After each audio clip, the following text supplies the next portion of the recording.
today we'll be doing a short documentary style vlog about Filipinos' experience in cyberspace. We'll be knowing the both positive and negative effect of cyberspace. Cyberspace is a virtual or digital world created by interconnected computer networks and devices, primarily the internet where people communicate and share information. Good morning, ma'am. Today, we will introduce the topic about the Filipinos' experience in cyberspace.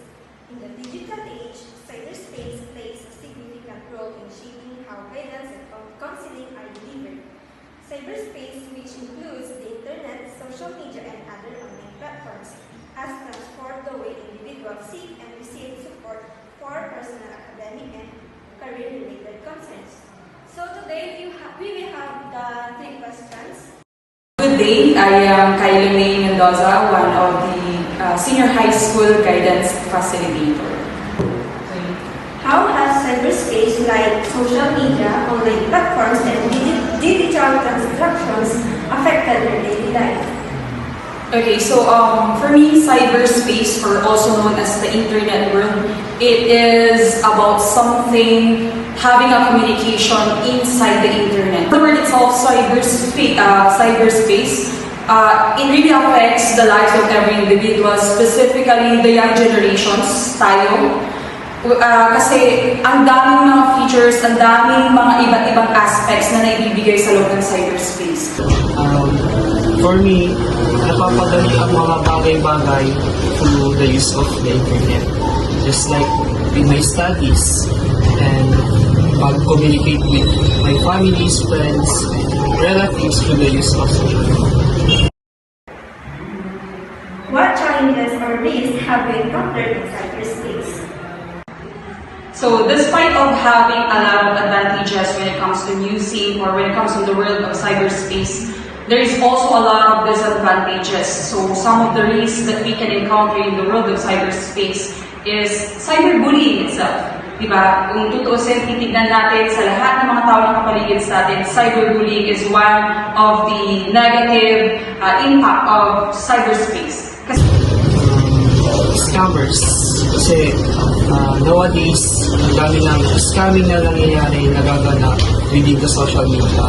And marami na rin nabibiktima ng mga ganitong scamming.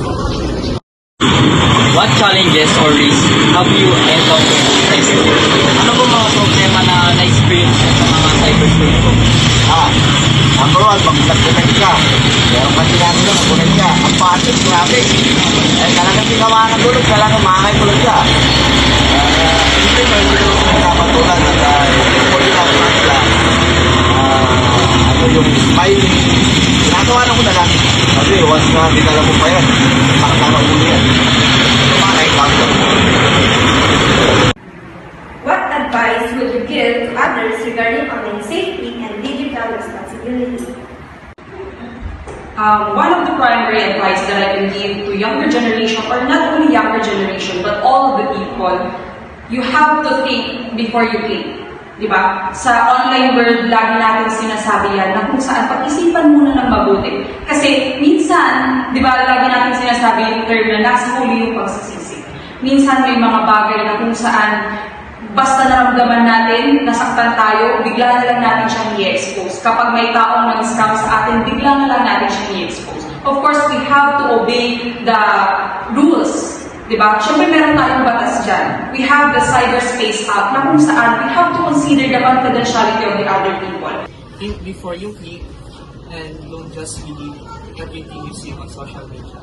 And for us users ng social media, ng internet, we should use a strong password to avoid this kind of situations. Okay, thank you, Mr. MJ, for your time. Thank you. In the end of this video, we must learn to protect ourselves online.